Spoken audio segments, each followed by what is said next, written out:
love weird, underrated movies. I love to watch a movie and just be gobsmacked. Just kind of sit there thinking, what in the actual hell did I just watch? If you're like me, then you're in luck, because today I'm going to give you guys a list of some of my favorite, very impressive, very intense modern movies that I can guarantee 99.9% of people haven't seen. If you're one of those people who have seen these, let me know in the comments, because truly you're special. I want to start off with one of the most impressive, underrated movies that I'm kind of late to anyway. I'm like 10 years late to this, because this is a movie from 2015. It's a German film called Victoria.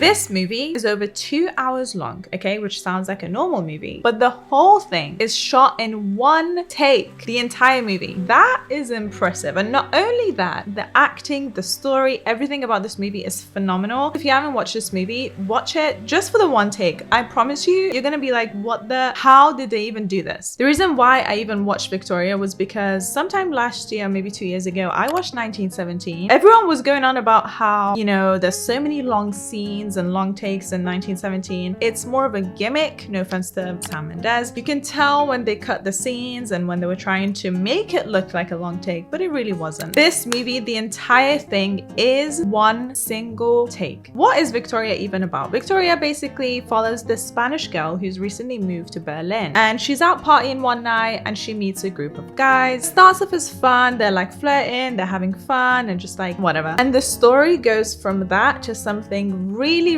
awful, really intense and crazy. Like I said, I'm like kind of late to this, but I can't believe that this movie isn't talked about enough. Next up, Another Round. This is a Danish film and it's from 2020. So there's this theory that the human body functions and performs better when you have just a little bit of alcohol in your system. We have 4 teachers who kind of feel stuck in life. They're kind of miserable. They're not happy with their life. Nothing's really going to plan. And they decide to kind of test this theory that, you know, if you're just a little bit drunk, then you'll just be happier, you'll do better in life, all those things. And it's fun until it's not fun anymore. I actually watched this the other night and I loved the acting. We have Mads Mikkelsen, who's just an incredible actor. I'm actually currently watching Hannibal and I love it. It's a movie that feels like a party and a midlife crisis at the same time. I really love the concept. I wouldn't say it was like, I wasn't engaged throughout the whole thing, but I really did enjoy the acting and I do think it's worth a watch just for the concept alone. Now let's talk about Under the Silver Lake. You don't ever think that maybe rich people know something that you and I don't?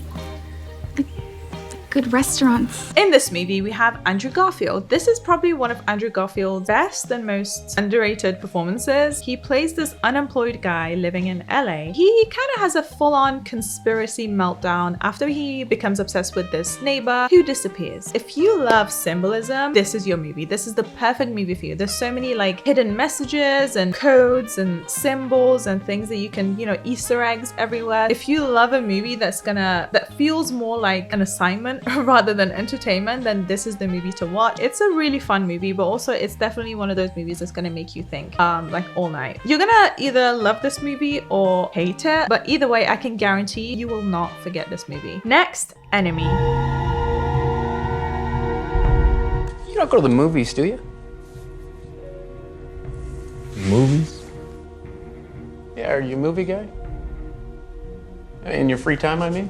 In this movie, Jake Gyllenhaal meets Jake Gyllenhaal. That's the plot. I've talked about Enemy before, I think, in previous videos, but I'll just briefly tell you guys about this because whenever I get the chance to talk about this movie, you best believe I will. Because this is an incredible movie directed by Denis Villeneuve. If you're not sold already, then I don't know what's wrong with you. We have Adam, right? Adam is a quiet and lonely history professor who one day spots an actor in a movie who looks exactly like him. Like any normal person, he tracks him down, as you would. And we kind of end up with this slow burn mind game between the two of them. This is one of those movies that's definitely gonna mess with your head, but I think it does it in the best way. I love psychological thrillers, so this is like one of the best psychological thrillers in my opinion. Just spoiler alert, there's gonna be spiders in this movie, so if you don't like spiders, you're probably gonna hate this movie. It's also an A24 movie, which makes it 100 times better. Now let's talk about You Were Never Really Here.